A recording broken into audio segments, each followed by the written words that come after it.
सूतबोधी तोते ने धीरे से राजकुमारी से कहा, हे राजकुमारी, तुम्हें नींद नहीं आ रही? चलो आज मैं तुम्हें एक ऐसी कहानी सुनाता हूं जो ना केवल एक बहन के वचन की है, बल्कि एक नारी के प्रेम, त्याग और ममता की भी है। यह कथा उस स्त्री की है जिसने बिना जन्म दिए भी मां कहलाने का अधिकार पा लिया। उसकी कथा समय की नदी में बहती हुई मेरे पंखों तक आ पहुंची है। राजकुमारी ने सुतबोधी से पूछा, कौन थी वो? तब सुतबोधी बोला, ध्यान से सुनो राजकुमारी, यह है साधना की कहानी।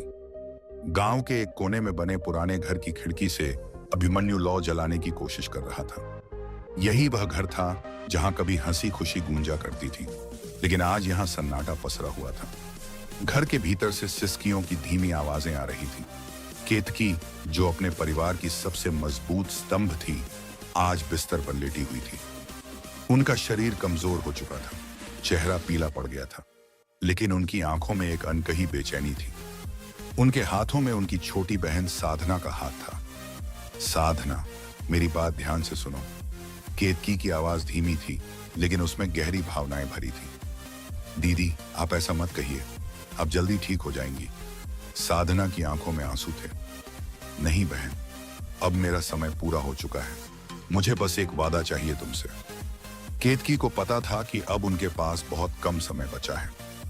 उनकी सबसे बड़ी चिंता उनका 4 साल का बेटा अभिमन्यु था। वह नहीं चाहती थी कि अभिमन्यु अनाथ हो जाए। अभिमन्यु को अपनी संतान की तरह पालोगी, यह वचन दो मुझे। साधना के लिए यह वचन देना आसान नहीं था। अभिमन्यु को अपनाने का अर्थ था कि उसे अपना पूरा जीवन उसके लिए समर्पित करना पड़ेगा। लेकिन अपनी बहन की हालत देखकर उसके पास कोई और रास्ता नहीं था। हाँ दीदी, मैं अभिमन्यु को कभी अकेला महसूस नहीं होने दूंगी, साधना ने दृढ़ता से कहा। केतकी के चेहरे पर हल्की मुस्कान आई और उन्होंने धीरे धीरे अपनी आंखें मूंद ली। कुछ ही क्षणों में पूरे घर में विलाप की आवाजें गूंजने लगीं। केतकी इस संसार को छोड़कर ईश्वर की शरण में चली गई। केतकी की मृत्यु के बाद घर का माहौल पूरी तरह बदल गया। अभिमन्यु अपनी मां को खोजता रहता और जब भी साधना को देखता, उसकी आंखों में एक आशा की किरण झलकती। अभिमन्यु के पिता प्रभाकर अंदर से टूट चुके थे। उन्होंने कभी नहीं सोचा था कि उनकी पत्नी इतनी जल्दी उन्हें छोड़कर चली जाएगी। अब सबसे बड़ा प्रश्न यह था कि अभिमन्यु की देखभाल कौन करेगा। परिवार के बुजुर्गों ने पूछा, साधना, तुमने अपनी बहन से जो वचन दिया था, क्या तुम उसे निभा पाओगी? साधना ने सिर झुका लिया। वचन तो दे दिया था, लेकिन समाज के नियम, परिवार की मर्यादा और उसकी अपनी इच्छाएं, सब कुछ दांव पर लग चुका था। समाज में एक विधुर से विवाह करना आसान नहीं था, वह भी तब जब वह व्यक्ति उसकी अपनी बहन का पति रहा हो। लेकिन जब उसने अभिमन्यु की मासूम आंखों में दर्द देखा, तो वह पीछे नहीं हट सकी। अगर यह मेरी बहन की अंतिम इच्छा थी, तो मैं इसे अवश्य पूरा करूंगी, उसने दृढ़ निश्चय किया। कुछ ही दिनों बाद एक सादे समारोह में साधना और प्रभाकर का विवाह कर दिया गया। यह विवाह प्रेम का नहीं, बल्कि कर्तव्य का प्रतीक था। दोनों ने इसे एक जिम्मेदारी समझकर स्वीकार किया। लेकिन समाज को यह विवाह स्वीकार नहीं हुआ। लोगों ने ताने मारने शुरू कर दिए। देखो, बहन के मरते ही उसकी जगह लेने आ गई। कहीं यह शादी पहले से ही तय तो नहीं थी? साधना को यह सब सुनकर दुख होता, लेकिन जब अभिमन्यु की हंसी सुनती, तो उसका सारा दर्द हल्का हो जाता। अब साधना अभिमन्यु की मां बन चुकी थी, लेकिन क्या वह प्रभाकर की पत्नी बन पाई? यह एक अलग प्रश्न था। प्रभाकर अब भी अपनी पहली पत्नी केतकी को भुला नहीं पाए थे। वह रोज उसकी तस्वीर के सामने बैठकर आंसू बहाते। साधना समझ चुकी थी कि यह सफर आसान नहीं होगा, फिर भी उसने अभिमन्यु को मां का प्यार देने में कोई कमी नहीं रखी। वह उसे गोद में सुलाती, कहानियां सुनाती, उसकी हर जरूरत का ध्यान रखती। धीरे धीरे अभिमन्यु उसे मां कहने लगा। लेकिन इस परिवार में अब भी अशांति थी। प्रभाकर की मां कलावती देवी इस विवाह से प्रसन्न नहीं थी।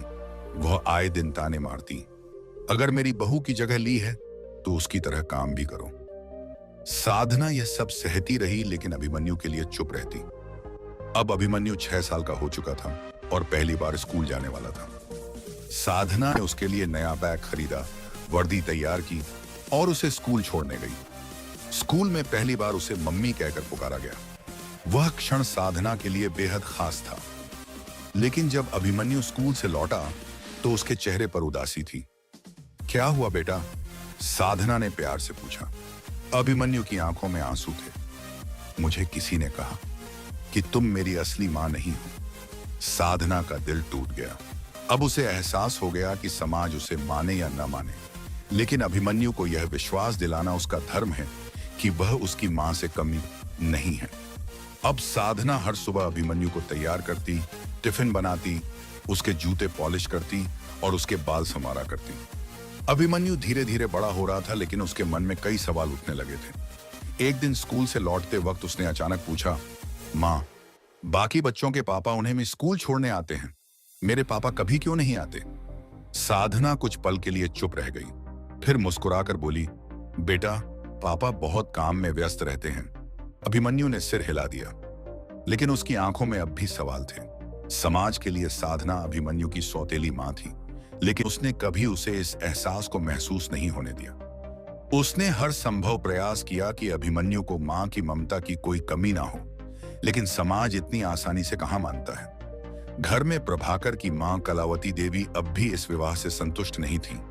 वह आए दिन साधना पर ताने मारती, अभिमन्यु को इतना सिर पर मत चढ़ाओ, आखिर है तो सौतेला बेटा। साधना के कानों में यह शब्द चुभते, लेकिन वह चुप रहती।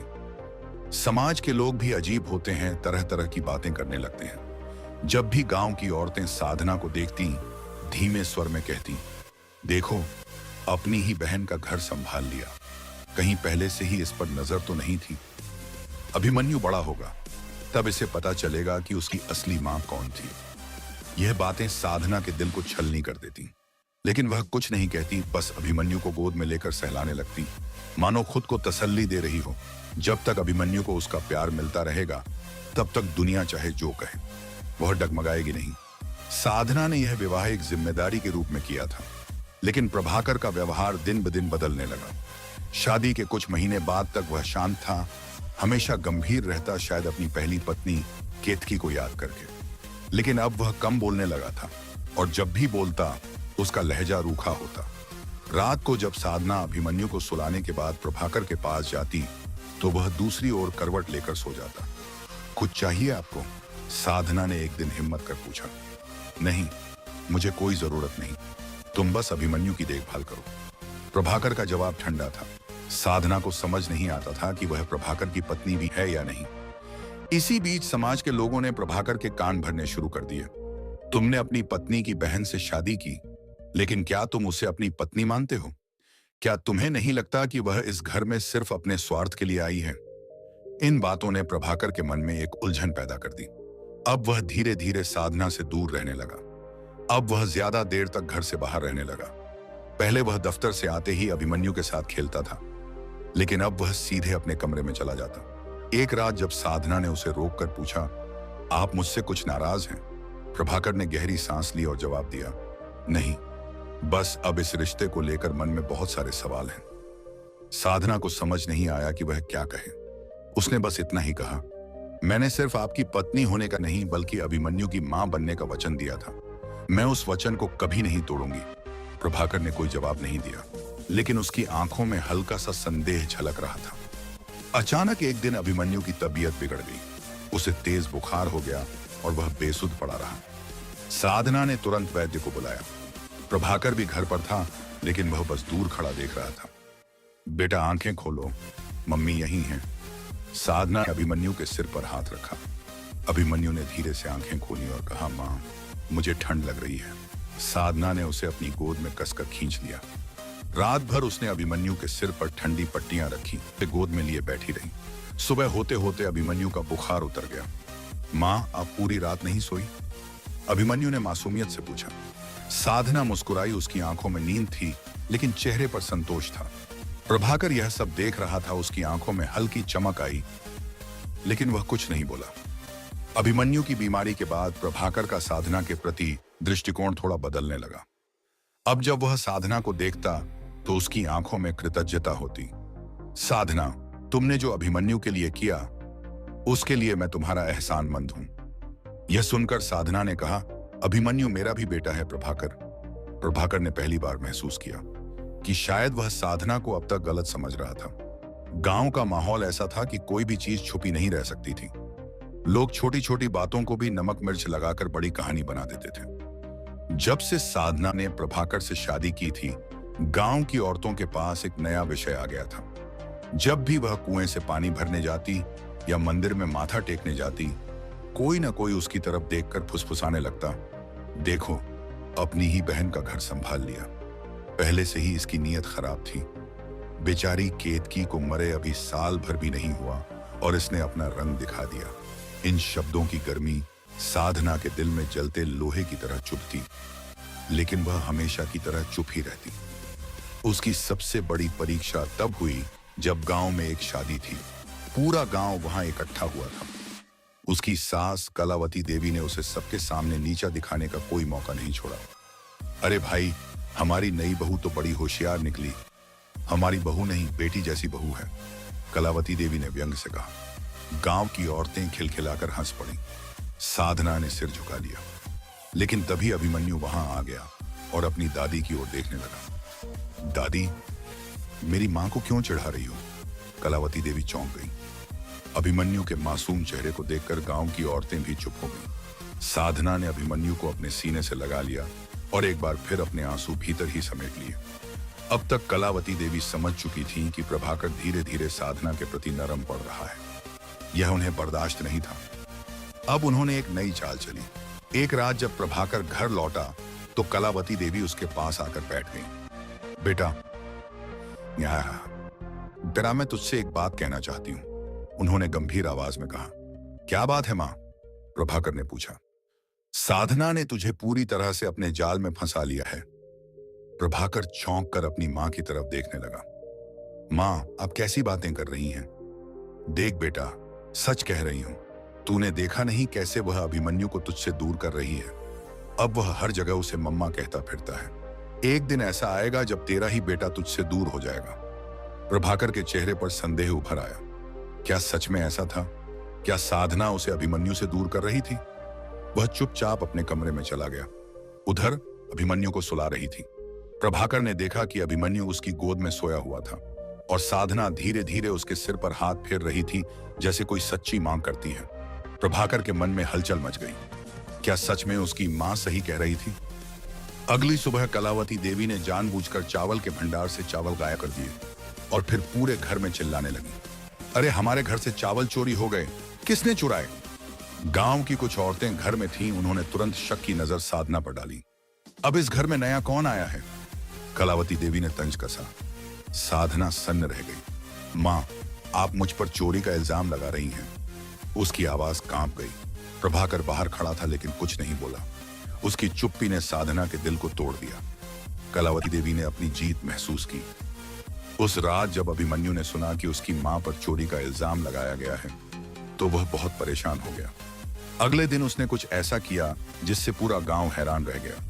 वह अपनी छोटी सी टोपी में चावल भरकर गांव की चौपाल में गया और जोर से चिल्लाया, अगर मेरी मां ने चावल चुराए होते तो क्या मैं सबके सामने आकर खुद चावल लौटाता? गांव के लोग पहले हंसने लगे, लेकिन कुछ ने गंभीरता से सुना। अभिमन्यु की मासूमियत और विश्वास ने सभी को झकझोर दिया। प्रभाकर भी यह सब देख रहा था। उसके मन में कुछ पिघलने लगा था। रात को जब प्रभाकर घर लौटा तो उसने देखा कि साधना आंगन में अकेली बैठी थी। वह धीरे धीरे उसके पास आया और कहा, मुझे माफ कर दो। साधना ने उसकी ओर देखा। प्रभाकर ने पहली बार उसके कंधे पर हाथ रखा। मां को तुम्हें अपनाने में समय लगेगा, लेकिन मैं अब जान गया हूं कि तुमने यह शादी किसी स्वार्थ के लिए नहीं की थी। साधना की आंखों में आंसू आ गए। शायद पहली बार उसे प्रभाकर की तरफ से कोई अपनापन महसूस हुआ था। रात का समय था, पूरा घर गहरी नींद में डूबा हुआ था, लेकिन साधना की आंखों में नींद नहीं थी। वह आंगन में पड़ी खाट पर लेटी थी, लेकिन दिमाग में विचारों का तूफान चल रहा था। प्रभाकर ने उससे माफी तो मांग ली थी, लेकिन क्या यह माफी सच्ची थी? क्या वह अब उसे अपनी पत्नी मानने लगा था? क्या यह सिर्फ एक पल का भावनात्मक उबाल था? उसे अपने सवालों का जवाब नहीं मिल रहा था। तभी अंदर से अभिमन्यु की आवाज आई, मां। साधना तुरंत उठी और कमरे में भागी। अभिमन्यु नींद में बड़बड़ा रहा था, शायद कोई बुरा सपना देख रहा था। मां, मुझे मत छोड़ो। साधना का दिल पसीज गया। उसने अभिमन्यु के माथे को सहलाया और प्यार से सुला दिया। उधर कलावती देवी को यह बिल्कुल बर्दाश्त नहीं था कि प्रभाकर अब साधना की तरफ नरम पड़ रहा है। उन्होंने तय कर लिया कि किसी भी तरह साधना को इस घर से बाहर निकालना है। अगर प्रभाकर को अपनी माँ और अपनी पत्नी में से किसी एक को चुनना पड़े तो वह किसे चुनेगा? यह सोचकर कलावती देवी ने एक नई योजना बनाई। अगले दिन जब पूरा घर नाश्ते के लिए बैठा तो कलावती देवी ने अचानक अपनी कमर पकड़ ली और जोर जोर से कराहने लगी। हाय राम, अब तो मुझसे चला भी नहीं जाता। प्रभाकर तुरंत उठा और माँ के पास गया। माँ, क्या हुआ? अब तो यह घर रहने लायक ही नहीं रहा। बहू ने मेरी सेवा तो दूर, मेरी तरफ देखना भी छोड़ दिया है। साधना चौंक गई। माँ, आप ऐसा क्यों कह रही हैं? तूने कभी मेरी मालिश की? कभी मुझे अपने हाथ से खाना दिया? कलावती देवी ने दर्द भरी आवाज में कहा। साधना निरुत्तर हो गई। वह जानती थी कि उसने हमेशा कलावती देवी का सम्मान किया था, उनकी हर जरूरत का ध्यान रखा था, लेकिन उन्होंने कभी उसे अपनाया ही नहीं। अब वह प्रभाकर के सामने ऐसा अभिनय कर रही थी जैसे साधना ने उन्हें कोई तकलीफ दी हो। प्रभाकर असमंजस में पड़ गया। साधना, मां को थोड़ा और ध्यान देने की जरूरत है, उसने धीरे से कहा। कलावती देवी ने महसूस किया कि प्रभाकर उनके जाल में फंस रहा है। अब उन्होंने इसे और आगे बढ़ाना था। गांव में फिर चर्चाएं शुरू हो गईं। देखो प्रभाकर की मां कैसे धोखे में रहती है। नई बहू ने सास को गुलाम बना रखा है। ये बातें प्रभाकर तक भी पहुंचने लगी। वह परेशान रहने लगा।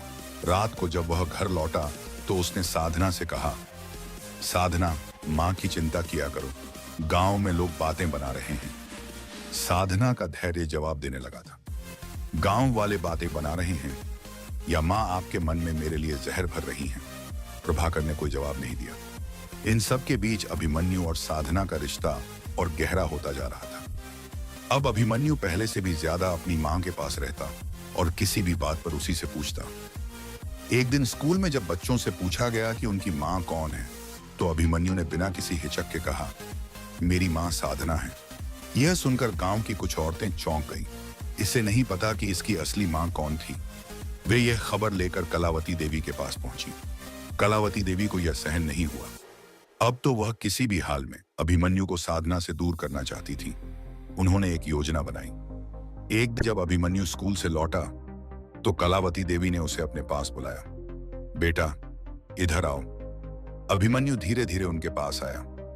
क्या तुम्हें अपनी असली मां की याद नहीं आती? अभिमन्यु चुप हो गया। साधना तुम्हारी असली मां नहीं है बेटा। वह तो तुम्हारी मौसी थी। तुम्हारी मां तो केतकी थी, जिसे भगवान ने बुला लिया। अभिमन्यु की आंखों में हल्की उलझन थी, लेकिन उसने धीरे से कहा, दादी, मां तो मां होती है। अगर भगवान मेरी पहली मां को ले गए तो साधना मां ने मेरी देखभाल की। कलावती देवी को यह जवाब पसंद नहीं आया। पर वह तुम्हारी असली मां नहीं है बेटा। वह तुम्हें कभी भी छोड़ सकती है। अब अभिमन्यु यह सुनकर परेशान हो गया। उसके मासूम मन में सवाल उठने लगे। क्या सच में साधना उसे छोड़ सकती है? अब वह पहले जैसा नहीं रहा। जहां पहले वह साधना के बिना एक पल नहीं रहता था, अब वह धीरे धीरे उससे दूर होने लगा। अब वह पहले की तरह मां के पास नहीं सोता था। जब साधना उसे गोद में लेना चाहती तो वह बहाना बनाकर हट जाता। साधना को इस बदलाव का कारण समझ नहीं आ रहा था। एक दिन जब वह अभिमन्यु के लिए हलवा बना रही थी तो उसने प्यार से पूछा, बेटा, आज हलवा खाओगे? लेकिन अभिमन्यु ने ठंडी आवाज में कहा, दादी कहती हैं कि तुम मेरी असली मां नहीं हो, तो फिर मुझे तुमसे खाना क्यों लेना चाहिए? साधना के हाथ से चम्मच छूट गई। तुम मेरी मां नहीं हो। दादी ने कहा है कि मेरी असली मां तो मर चुकी है। साधना स्तब्ध रह गई। कलावती देवी की साजिश अब पूरी तरह सफल होती दिख रही थी। अभिमन्यु के इस व्यवहार ने प्रभाकर को भी सोचने पर मजबूर कर दिया। कलावती देवी रोज प्रभाकर को उकसाने का कोई मौका नहीं छोड़ती थी। देख बेटा, मैंने पहले ही कहा था, यह औरत तुम्हारे बेटे को अपने काबू में कर रही थी। अब अभिमन्यु को भी समझ आ गया कि उसकी असली मां कौन थी। प्रभाकर के मन में फिर से संदेह पनपने लगा। रात को जब वह घर लौटा तो उसने देखा कि साधना आंगन में अकेली बैठी थी। क्या हुआ साधना? साधना ने धीरे से कहा, अभिमन्यु मुझसे दूर हो रहा है प्रभाकर। आपकी मां उसके मन में जहर भर रही है। प्रभाकर ने गहरी सांस ली। देखो, अभिमन्यु को भी धीरे धीरे सब समझ में आ जाएगा। लेकिन अगर वह नहीं समझा, अगर वह मुझसे पूरी तरह दूर हो गया तो? एक दिन कलावती देवी ने अभिमन्यु को अपने पास बुलाया। बेटा, तुम्हें अपनी असली मां से मिलना है। अभिमन्यु ने हैरानी से पूछा। लेकिन दादी, मेरी माँ तो स्वर्ग में है। हाँ, लेकिन अगर तुम चाहो तो उसकी यादों से मिल सकते हो। कलावती देवी ने केतकी की पुरानी साड़ी दिखाई, जिसे अब तक संभाल कर रखा गया था। ये तुम्हारी माँ की साड़ी है, इसे पकड़ो और अपने दिल से लगाओ, तुम्हें उनकी खुशबू आएगी। अभिमन्यु ने साड़ी को कसकर पकड़ लिया। अब उसके मन में पहली बार यह भावनाएं घर करने लगी कि साधना उसकी माँ नहीं थी, बल्कि उसकी असली माँ कोई और थी जो अब नहीं रही। अब अभिमन्यु हर छोटी छोटी बात पर साधना का विरोध करने लगा। अगर साधना उसे स्कूल के लिए तैयार करती तो वह कहता, मुझे दादी तैयार करेंगी। अगर वह उसे खाना खिलाने बैठती तो वह कहता, दादी ने कहा है कि तुम मेरी माँ नहीं हो, तो मैं तुम्हारा खाना क्यों खाऊं? साधना के लिए यह सब असहनीय हो रहा था। अब उसने ठान लिया कि वह अभिमन्यु से खुलकर बात करेगी। रात को जब अभिमन्यु आंगन में खेल रहा था तो साधना उसके पास जाकर बैठ गई।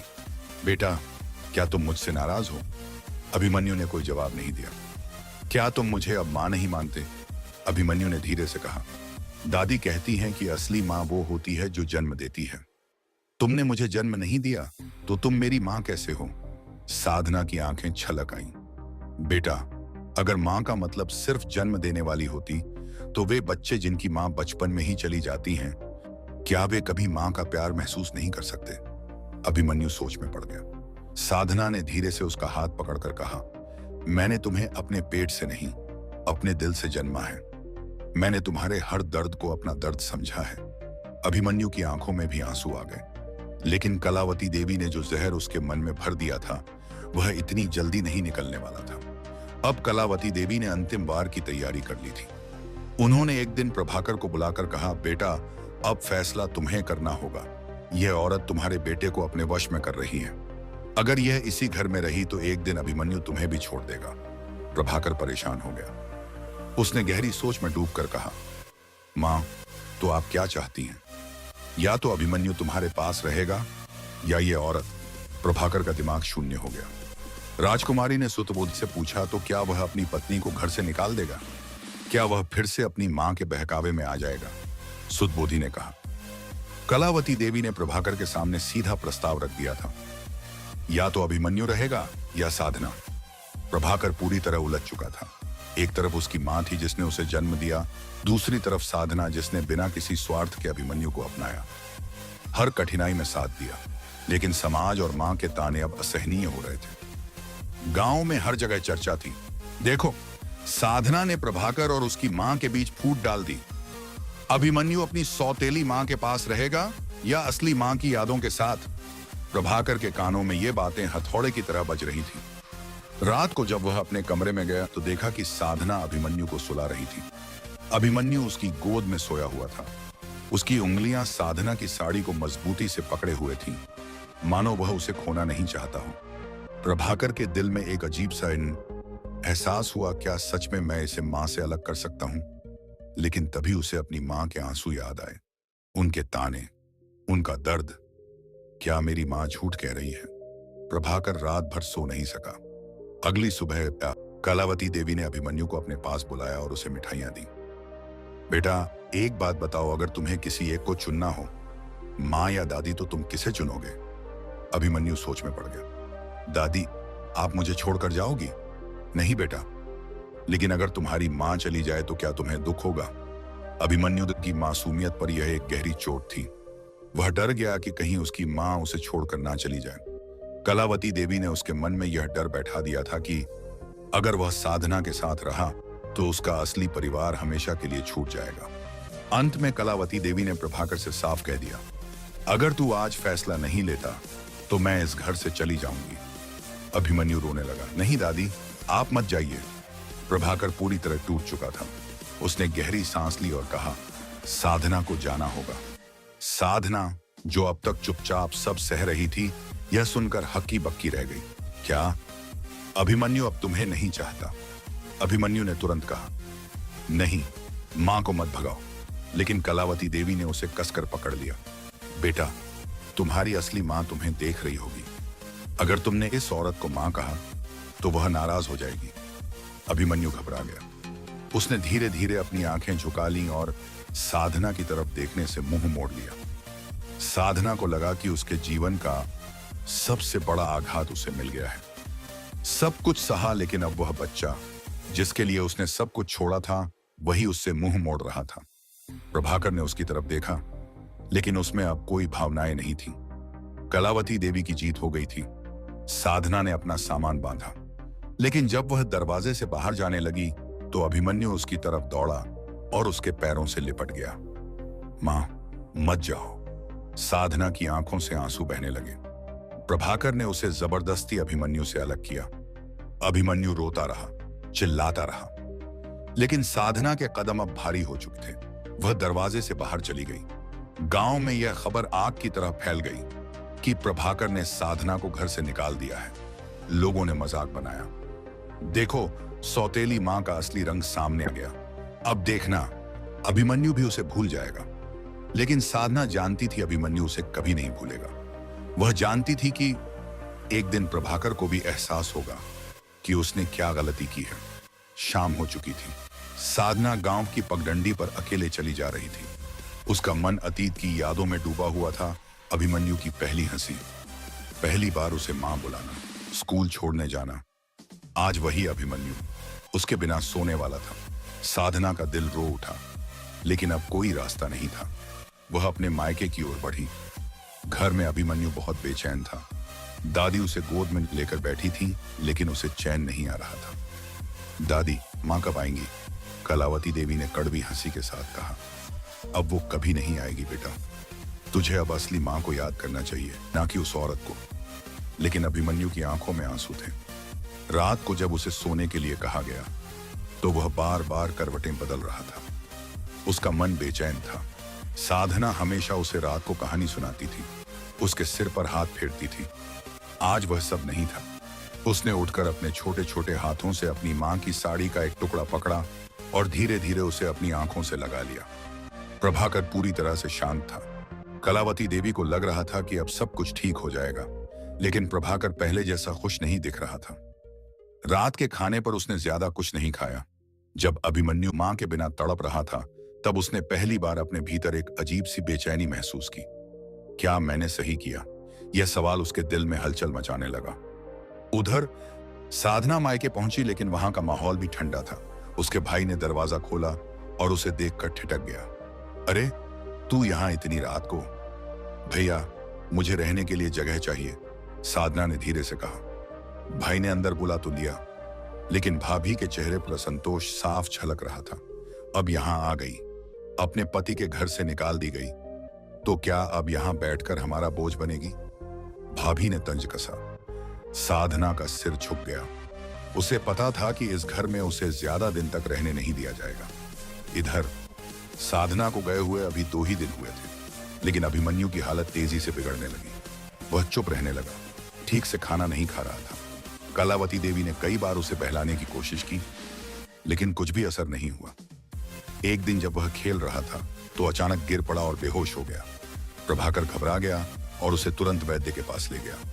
वैद्य ने जांच कर कहा, यह बच्चा मानसिक तनाव में है, इसे किसी बड़ी कमी का एहसास हो रहा है। प्रभाकर ने चिंता से पूछा, इसका इलाज क्या है? वैद्य बोले, इसे इसकी मां के पास भेजिए।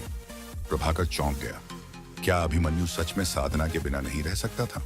इसी बीच गांव में एक औरत ने आकर प्रभाकर को चौंकाने वाली बात बताई। भाई, मैंने तुम्हारी मां को किसी से यह कहते सुना कि उन्होंने अभिमन्यु के दिमाग में जबरदस्ती बातें डाली थी। प्रभाकर सन्न रह गया। क्या?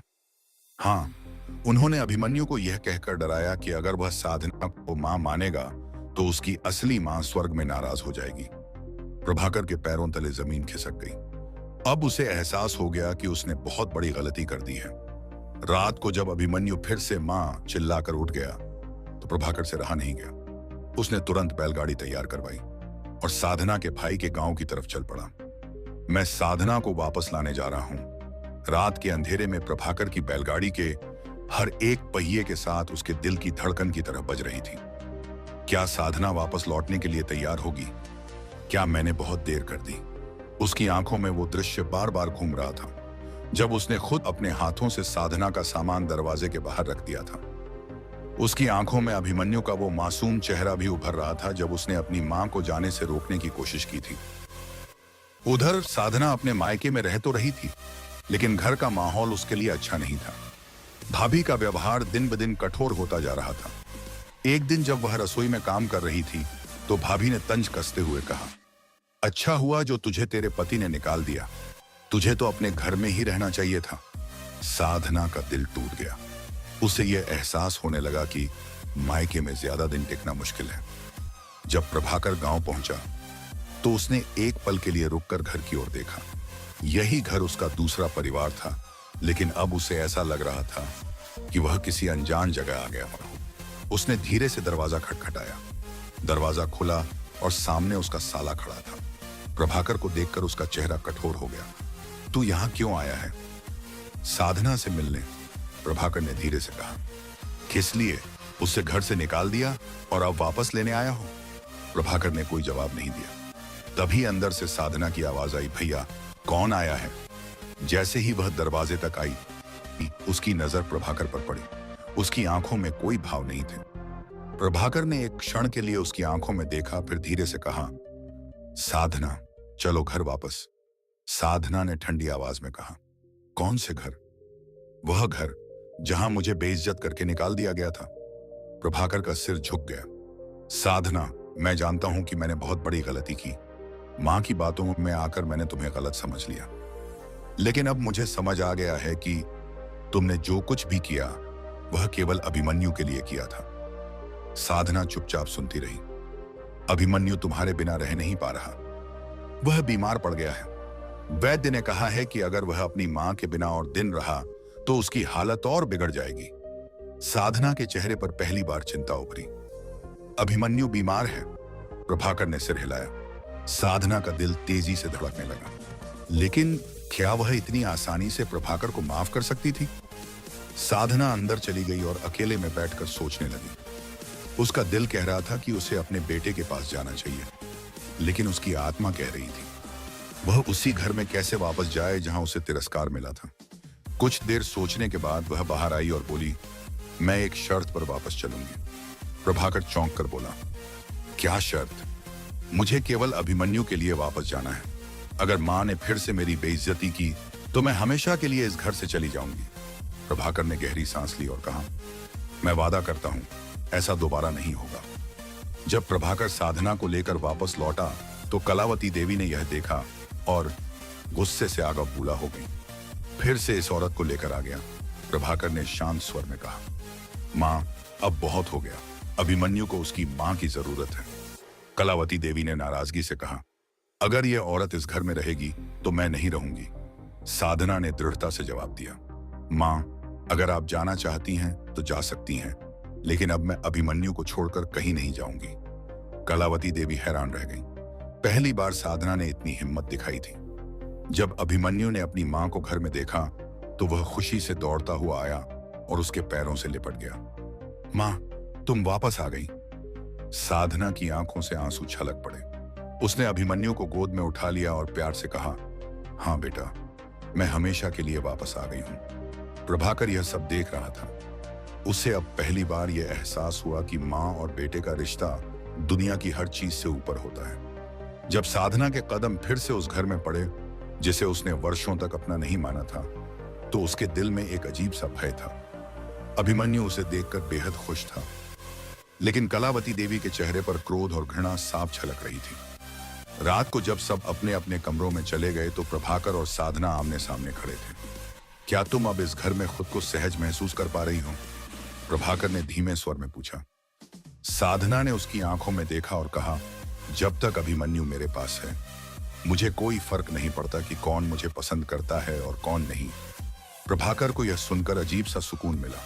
कलावती देवी को अपनी हार स्वीकार करना असंभव लग रहा था। अगर प्रभाकर को यह लगने लगे कि साधना अब भी इस घर में बाहरी इंसान है तो वह खुद उसे जाने के लिए मजबूर कर देगा। अब उन्होंने तय किया कि साधना को घर के छोटे छोटे कामों के जरिए नीचा दिखाया जाएगा। सुबह जब सब लोग नाश्ते के लिए बैठे तो कलावती देवी ने व्यंग्य से कहा, अरे साधना, अब जब तू वापस आ ही गई है तो बहू के सारे कर्तव्य निभाने पड़ेंगे। चल रसोई में जाओ और पराठे बना। साधना समझ गई कि यह एक और साजिश है, लेकिन उसने कोई विरोध नहीं किया। वह चुपचाप रसोई में गई और पराठे बनाने लगी। लेकिन जैसे ही उसने पहली रोटी सेकी, कलावती देवी चिल्लाई, अरे यह क्या बनाया? यह पराठा तो जल गया है। गांव की कुछ औरतें जो घर आई हुई थीं, उन्होंने भी हंसी उड़ानी शुरू कर दी। देखो, इतने सालों से घर में है, फिर भी ठीक से रोटी बनानी नहीं आई। साधना ने चुपचाप दूसरी रोटी बनाई, लेकिन इस बार भी कलावती देवी ने कोई ना कोई कमी निकाल दी। प्रभाकर यह सब देख रहा था, लेकिन कुछ नहीं बोला। रात को जब वह अपने कमरे में गया तो सोचने लगा, क्या मां सच में सही कह रही है? शायद साधना को इस घर के तौर तरीकों की आदत नहीं हुई है। यह विचार उसके मन में घर करने लगे। लेकिन तभी उसने बाहर से अभिमन्यु की हंसी सुनी। वह बाहर निकला तो देखा कि अभिमन्यु साधना की गोद में बैठा कहानियां सुन रहा था। उसके चेहरे पर पहले जैसी चमक थी, जो पिछले कुछ दिनों से गायब थी। प्रभाकर ने पहली बार महसूस किया कि शायद वह अपनी मां के प्रभाव में आकर गलत सोच रहा था। कलावती देवी जानती थी कि अगर अभिमन्यु पूरी तरह से साधना के साथ जुड़ गया तो वह हार जाएंगी। अब उन्होंने फिर से अभिमन्यु के मन में संदेह भरने की योजना बनाई और अभिमन्यु फिर से उलझ गया। अब वह फिर से साधना से थोड़ा अलग अलग रहने लगा। अगर साधना उसे गोद में लेने की कोशिश करती तो वह किनारे हट जाता। एक दिन जब साधना ने उसे नहलाने के लिए बुलाया तो उसने कहा, मैं दादी के साथ रहूंगा। साधना का दिल टूट गया। अब उसे यकीन हो गया कि कलावती देवी फिर से अभिमन्यु के दिमाग में जहर भर रही है। साधना अब यह चुपचाप सहन नहीं कर सकती थी। रात को उसने प्रभाकर से कहा, प्रभाकर, अगर तुम्हें सच में लगता है कि मैं इस घर की नहीं हूं तो मुझे फिर से निकाल दो। लेकिन अगर तुम सच में चाहते हो कि अभिमन्यु खुश रहे तो अपनी मां की सच्चाई को देखो। प्रभाकर चौंक गया। क्या मतलब? तुम्हारी मां अभिमन्यु को मेरे खिलाफ भड़का रही हैं। अगर तुम्हें यकीन नहीं आता तो कल खुद देख लेना। अगले दिन प्रभाकर चुपचाप आंगन में खड़ा होकर देख रहा था। कलावती देवी अभिमन्यु को अपने पास बुला रही थी और धीरे धीरे उसे समझा रही थी, अगर तू साधना को मां कहेगा तो तेरी असली मां नाराज हो जाएगी। प्रभाकर यह सब सुनकर दंग रह गया। अब उसे सच्चाई समझ में आ चुकी थी। उसने तुरंत आगे बढ़कर कहा, मां, अब बस कीजिए। कलावती देवी चौंक गई। क्या हुआ बेटा? आप मेरे बेटे के मन में जहर भर रही हैं, लेकिन अब यह नहीं चलेगा। कलावती देवी स्तब्ध रह गई। प्रभाकर ने जब अपनी मां को अभिमन्यु के दिमाग में गलत बातें डालते देखा तो उसका खून खौल उठा। अब तक वह हमेशा अपनी मां की हर बात को सही मानता आया था, लेकिन अब उसने अपनी आंखों से सच देख लिया था। अभिमन्यु, आओ मेरे पास। अभिमन्यु थोड़ा डरा हुआ था, लेकिन धीरे धीरे अपने पिता के पास चला गया। बेटा, क्या दादी ने तुमसे कहा था कि अगर तुम साधना को मां कहोगे तो तुम्हारी असली मां नाराज हो जाएगी? अभिमन्यु ने मासूमियत से सिर हिलाया। कलावती देवी को लगा कि उनके पैरों तले जमीन खिसक रही है। प्रभाकर ने गुस्से से मां की ओर देखा। मां, अब यह सब बंद करो। अगर आपको लगता है कि मैं आपका बेटा हूं, हूं तो मुझे मेरे परिवार के साथ खुश रहने दो। कलावती देवी चुप हो गई। उन्होंने पहली बार अपने बेटे को अपने खिलाफ इतने गुस्से में देखा था। अब उन्होंने एक और चाल चली। अगर मुझे इस घर में इज्जत नहीं मिलेगी तो मैं यह घर छोड़कर चली जाऊंगी। गांव की महिलाओं को यह बात जल्द ही पता चल गई। वे घर में इकट्ठा होने लगी। अरे ये क्या हुआ? मां को ही घर छोड़ना पड़ रहा है। बेटे बहू ने मिलकर सास को बाहर निकाल दिया। गांव की महिलाओं ने प्रभाकर को घेर लिया और तरह तरह की बातें कहने लगी। प्रभाकर समझ गया कि उसकी मां ने यह नया नाटक क्यों किया है, लेकिन इस बार वह झुका नहीं। अगर मां को लगता है कि वह घर छोड़कर जाना चाहती हैं, उसी नेहा ने, तो यह उनका फैसला होगा, लेकिन मैं अब अपनी पत्नी के साथ अन्याय नहीं होने दूंगा। साधना ने पहली बार अपने पति की आंखों में समर्थन देखा। अभिमन्यु अभी भी पूरी तरह से समझ नहीं पा रहा था कि क्या सही था और क्या गलत, लेकिन अब धीरे धीरे वह फिर से अपनी मां की तरफ झुकने लगा था। एक दिन जब वह साधना के पास बैठा था तो उसने धीरे से पूछा, मां, अगर मैं तुम्हें मां कहूं तो क्या मेरी असली मां नाराज नहीं होगी? साधना की आंखें भर आईं। नहीं बेटा, मां कभी अपने बच्चे से नाराज नहीं होती। अभिमन्यु ने पहली बार पूरी तरह से अपनी मां के गले लगकर रोना शुरू कर दिया। साधना जान गई कि अब उसका बेटा पूरी तरह से उसके पास लौट आया है। गांव में जब लोगों को असली सच्चाई पता चली तो धीरे धीरे चीजें बदलने लगीं। अब वही औरतें जो कल तक साधना को ताने देती थीं, धीरे धीरे उसके समर्थन में आ गईं। अरे, बहू तो सच में बहुत सहनशील निकली। इतना सहने के बाद भी इसने घर नहीं छोड़ा। सच्ची मां तो यही है। कलावती देवी यह सब देखकर हैरान रह गई। अब वह अकेली पड़ गई थी। अब उन्हें अपनी गलती का एहसास होने लगा था, लेकिन क्या उनका अहंकार उन्हें यह स्वीकार करने देगा? एक दिन उन्होंने रात को प्रभाकर से कहा, बेटा, क्या क्या तू सच में अब मेरी नहीं सुनेगा? प्रभाकर ने मुस्कुराकर कहा, मां, अगर आप सच में मेरी भलाई चाहती हैं तो अब मेरे परिवार को स्वीकार कर लीजिए। कलावती देवी ने पहली बार साधना की तरफ देखा और कहा, क्या तुम मुझे माफ कर सकती हो? साधना चौंक गई। उसने हल्की मुस्कान के साथ सिर हिला दिया। मां, अब सब कुछ ठीक करने का समय आ गया है। धीरे धीरे घर में शांति लौट आई। अभिमन्यु अब पहले की तरह खुश रहने लगा। प्रभाकर और साधना का रिश्ता भी पहले से मजबूत हो गया था। कलावती देवी ने भी अब अपनी बहू को स्वीकार कर लिया था। गांव में अब किसी को कुछ कहने के लिए कुछ नहीं बचा था। लेकिन एक दिन गांव के बाहर कुछ अजनबी लोग खड़े थे। उनके चेहरे छुपे हुए थे और वे आपस में फुसफुसा रहे थे। अब उसे यहां से निकालना मुश्किल होगा। हमें फिर से कोशिश करनी होगी। कल हम इसे खत्म कर देंगे, लेकिन अगर यह योजना असफल हो गई तो इस बार हम पीछे नहीं हटेंगे। सुबह होते ही गांव में हलचल शुरू हो गई। साधना, जो अब पूरे गांव में अपने धैर्य और शक्ति के लिए जानी जाने लगी थी, रोज की तरह अपने घर के कामों में व्यस्त थी। लेकिन तभी एक अजीब घटना घटी। गांव के सरपंच के घर से एक संदेश आया, आज पंचायत बैठने वाली है और तुम्हें वहां बुलाया गया है। साधना चौंक गई। मुझे? लेकिन क्यों? कलावती देवी भी चिंतित हो गई। तुम अकेली मत जाओ बहू, मैं और प्रभाकर भी तुम्हारे साथ चलेंगे। पंचायत स्थल पर सामने सरपंच बैठे थे। उनके पास गांव के बड़े बुजुर्ग। जैसे ही साधना, प्रभाकर और कलावती देवी पहुंचे, भीड़ में फुसफुसाहट शुरू हो गई। देखो, अब इस औरत पर क्या नया इल्जाम लगने वाला है। क्या अब भी इसे गांव में अपनाया जाएगा? सरपंच ने गंभीर स्वर में कहा। साधना, तुम्हें यहां इसलिए बुलाया गया है क्योंकि गांव में कुछ लोगों को अब भी यह लगता है कि तुम्हें इस घर में रहने का कोई हक नहीं है। साधना स्तब्ध रह गई। लेकिन मैंने क्या किया? भीड़ में से एक औरत चिल्लाई। यह अपने पति की पहली पत्नी की जगह लेने के लिए आई थी। क्या हमें इसे पूरी तरह स्वीकार कर लेना चाहिए? अब प्रभाकर चुप नहीं रह सकता था। वह आगे बढ़ा और गूंजती आवाज में बोला, बस अब बहुत हो गया। आज मैं सबके सामने कहता हूं कि साधना सिर्फ मेरी पत्नी नहीं, बल्कि इस घर की असली मालकिन है। और अगर किसी को इससे दिक्कत है तो वह मुझसे बात करे। कलावती देवी ने भी सिर उठाकर कहा, मैंने अपनी बहू को पहले गलत समझा, लेकिन अब वह मेरी बेटी के समान है। अब कोई भी उसे इस घर से निकालने की कोशिश नहीं करेगा। गांव के लोग यह सुनकर चुप हो गए। अब पहली बार पूरा गांव देख रहा था कि साधना अकेली नहीं थी, अब उसके साथ उसका पूरा परिवार था। लेकिन जब पंचायत खत्म हो रही थी, तभी गांव के बाहर छुपे हुए वे अजनबी सामने आ गए।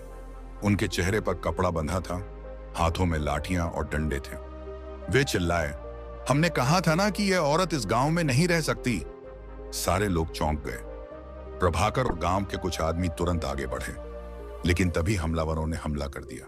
एक डंडा सीधा साधना की ओर बढ़ा, लेकिन इससे पहले कि वह उस पर गिरता, अभिमन्यु दौड़कर अपनी मां के सामने आ गया। नहीं! डंडा अभिमन्यु के हाथ में लगा और वह जमीन पर गिर पड़ा। अभिमन्यु! साधना की चीख निकल गई। प्रभाकर और गांव के बाकी लोग अजनबियों पर टूट पड़े। कुछ ही समय में उन सभी को पकड़ लिया गया। जब उनके चेहरे से कपड़ा हटाया गया तो सब हैरान रह गए। वे कोई और नहीं बल्कि गांव के ही कुछ आदमी थे जो अब तक साधना के खिलाफ थे। गांव के सरपंच ने गुस्से में कहा, आज से अगर कोई भी साधना के खिलाफ कुछ भी बोलेगा तो उसे गांव से निकाल दिया जाएगा। अब पहली बार पूरा गांव साधना को खुले दिल से स्वीकार करने लगा। अभिमन्यु को चोट लगी थी, लेकिन वह बहुत बहादुर था। जब साधना उसके पास आई तो उसने धीरे से कहा, मां, मैंने तुम्हें बचा लिया। साधना की आंखों से आंसू बहने लगे। हाँ बेटा, तूने अपनी मां को बचा लिया। उसने अभिमन्यु को कसकर गले लगा लिया। प्रभाकर भी भावुक हो गया और पहली बार उसने अपनी पत्नी और बेटे को एक साथ पकड़ लिया। अब सब कुछ बदल गया था। कलावती देवी अब पूरी तरह से साधना को अपनाने लगी थी। गांव के लोग अब उसे सम्मान देने लगे थे। प्रभाकर और साधना का रिश्ता पहले से मजबूत हो गया था। और सबसे बड़ी बात, अभिमन्यु को अब कभी यह डर नहीं था कि उसकी मां उसे छोड़कर चली जाएगी। अब यह घर सच में एक परिवार बन चुका था। सूतबोधि बोला, तो राजकुमारी, ये थी साधना की कहानी। वह बहन जो वचन से मां बनी, वह पत्नी जिसे कभी अपनाया नहीं गया, और वह औरत जिसने हर अपमान चुपचाप सहा लेकिन कभी हार नहीं मानी। साधना ने सिखाया कि मां बनना केवल जन्म देने से नहीं होता, बल्कि ममता, कर्तव्य, त्याग से होता है। याद रखना राजकुमारी, जब रास्ते कठिन हो जाएं, जब समाज उंगली उठाए, तब भी अगर दिल सच्चा हो तो जीत निश्चित होती है। अब तुम भी सो जाओ, और जब कभी किसी पर शंका हो तो साधना की तरह विश्वास को चुनना।